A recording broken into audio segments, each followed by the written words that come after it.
तुला राशि वाले मित्रों, आने वाले 3 महीने अप्रैल, मई और जून 2025 आपके लिए कैसे रहेंगे? क्या आपके करियर में इजाफा होगा या फिर आपको कुछ चुनौतियों का सामना करना पड़ेगा? या आप किसी रिश्ते को लेकर असमंजस की स्थिति में रहेंगे? या आपको ज्यादा पैसे खर्चने पड़ेंगे या फिर आपको बचत की तरफ ध्यान देना चाहिए? आपके इन तमाम महत्वपूर्ण प्रश्नों पर आज के इस वीडियो में बात करूंगा। नमस्कार दोस्तों, मैं हूं ज्योतिष आचार्य डॉक्टर नारायण, ध्यान गुरु और वास्तु विशेषज्ञ। आप सभी मित्रों का हार्दिक अभिनंदन है आपके अपने YouTube channel Narayana astro world में। यदि आपकी चंद्र राशि तुला है तो यह वीडियो आपके लिए बहुत महत्वपूर्ण है और वीडियो अंत तक जरूर देखें, क्योंकि अंत में आपको कुछ अचूक उपाय भी बताऊंगा जो इन 3 महीनों को और भी लाभदायक बना देंगे। बहुत अच्छे तरीके से आपने समझने की कोशिश करनी है और मैं बहुत अच्छे तरीके से समझाऊंगा। 8-10 मिनट में ही हम इस 3 महीने के बारे में पूरी डिटेल से बात कर लेंगे। 7वें नंबर की आपकी राशि है मेष, वृषभ, मिथुन, कर्क, सिंह, कन्या और तुला राशि। और तुला राशि के स्वामी होते हैं शुक्र ग्रह, और शुक्र ग्रह बैठे हैं यहाँ पर छठे घर में। और साथ में बहुत ही महत्वपूर्ण ग्रह बैठे हैं शनि ग्रह, राहु ग्रह, सूर्य ग्रह। ये आपका 6th हाउस है। 6th हाउस होता है ऋण, रोग और शत्रु के लिए। ज्यादा अच्छा तो नहीं होता, लेकिन यहाँ पर सभी महत्वपूर्ण ग्रह हैं, तो इसका मतलब है यह है 3 महीने आपके लिए ऋण, रोग और शत्रु से मुक्त रहेंगे। यानी आपको इन परेशानियों की तरफ डरने की जरूरत नहीं है। और यह आपका लगन का चार्ट है। यह आपके बिहेवियर को और आपकी प्रकृति को, आपके नेचर को दर्शाता है। केतु ग्रह बैठे हैं आपके 12वें घर में, और 8वें घर में बैठे हैं देवगुरु बृहस्पति। 9वें घर में बैठे हैं मंगल ग्रह। बात करते हैं करियर और व्यवसाय की। तुला राशि वाले मित्रों के लिए अप्रैल का महीना थोड़ा सा उतार चढ़ाव वाला रहेगा, और मई के दूसरे सप्ताह में थोड़ी स्थितियां जो है वह सुधर जाएगी।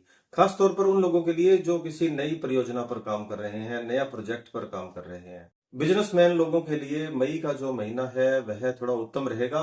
और यदि आप किसी नए प्रोजेक्ट में निवेश करना चाहते हैं, कुछ प्रॉपर्टी खरीदना चाहते हैं, तो मई का तीसरा सप्ताह या फिर जून का प्रथम सप्ताह में आप इन्वेस्टमेंट करें या कुछ वहां पर विचार करें, तो आपके लिए समय लाभदायक रहेगा। जॉब से रिलेटेड बातों में यदि आपने कोई एग्जाम दिए हुए हैं या फिर कोई तैयारी कर रहे हैं, तो आपको यहाँ कुछ गुड न्यूज मिल सकती है। और यदि आप कोई ठेकेदारी का काम करते हैं, जून का महीना आपके लिए ठीक रहेगा। और जो आपके रुके हुए बिल्स थे वह यहाँ पूरे हो जाएंगे, आपको यानी वह बिल का भुगतान हो जाएगा। बात करते हैं आर्थिक स्थिति की। देखिए, आर्थिक स्थिति के लिए यह 3 महीने आपके लिए बहुत महत्वपूर्ण है। अप्रैल का महीना तो थोड़े खर्चों वाला हो सकता है, खास तौर पर संतान से रिलेटेड खर्चे जैसे एडमिशन होना या अन्य कोई खर्चे अप्रैल के महीने में ज्यादा रहेंगे। लेकिन मई के महीने में खर्चों में थोड़ी कमी आ जाएगी। और आप यदि कोई निवेश करना चाहते हैं शेयर मार्केट में या सोने में, तो आप मई के महीने में निवेश कर सकते हैं, आपके लिए लाभदायक रहेगा। लेकिन फिर भी आप अपने इस फैसले में थोड़ा सा समझदारी का इस्तेमाल जरूर करें या किसी एक्सपर्ट की सलाह जरूर ले लें। 14 जून से लेकर 30 जून के बीच में आपने कोई बड़े खर्चों में बचाव करना है, यानी आपने उस तरफ बिल्कुल भी ध्यान नहीं देना और आपको बचत में ध्यान रखना है, यानी आपकी सेविंग्स को बढ़ावा देना है। बात करते हैं राजनीति की। तुला राशि वाले जो मित्र राजनीति में हैं या राजनीति में उतरने की सोच रहे हैं, तो अप्रैल के महीने में आपके कुछ विरोधी ज्यादा हो सकते हैं और यहाँ आपको कुछ बड़े फैसले लेने से बचना चाहिए। और मई के महीने में प्रथम सप्ताह के बाद यानी 8 तारीख के बाद आपके लिए थोड़ा सा वाहवाही का समय रहेगा, यानी लोग आपके फेवर में रहेंगे। उस समय यदि आप कोई निर्णय लेते हैं, कोई कार्य करते हैं, तो आपकी तरफ वह सकारात्मक रुख रहेगा।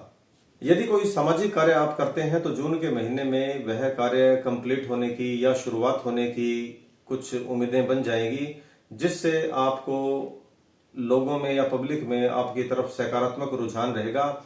और किसी पद के लिए भी आपको कोई गुड न्यूज मिल सकती है राजनीति में, या फिर किसी सामाजिक संस्था में किसी बड़े लेवल के पद के लिए आप प्रयास कर रहे हैं, तो भी जून का महीना आपके लिए श्रेष्ठ रहने वाला है।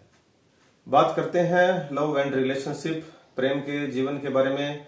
अप्रैल के महीने में यदि आपके किसी पुराने मित्र से कोई बोलचाल बंद थी, तो वह अप्रैल के महीने में किसी कारणवश दोबारा शुरुआत हो सकती है और फिर आपके जो रिश्ते हैं वह और अधिक मजबूत हो सकते हैं।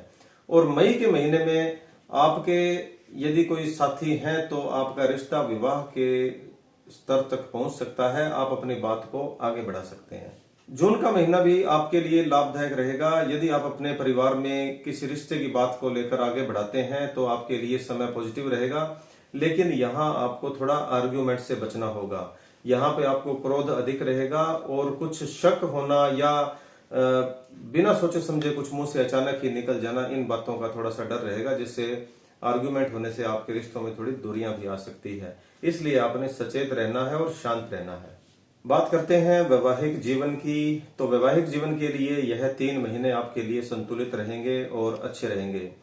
और यहाँ पर आपके किसी धार्मिक यात्रा के या घूमने फिरने के योग भी बन रहे हैं। जून के दूसरे सप्ताह के आसपास ऐसी आपकी कुछ यात्राएं होंगी और मई में भी कुछ धार्मिक यात्राओं के योग बन रहे हैं जो दूसरे सप्ताह के बाद ही यानी 15 तारीख के बाद शुरू होंगे। यदि आपके जीवन साथी, आपके पार्टनर जॉब में है तो आपको थोड़ी सी दूरियां भी यहाँ होने की संभावनाएं बढ़ सकती है। जैसे ट्रांसफर होने के कारण अलग अलग शहरों में आपकी जॉब हो जाए, ऐसा होना भी स्वाभाविक है। इसलिए आपको थोड़ा सा तैयार रहना पड़ेगा।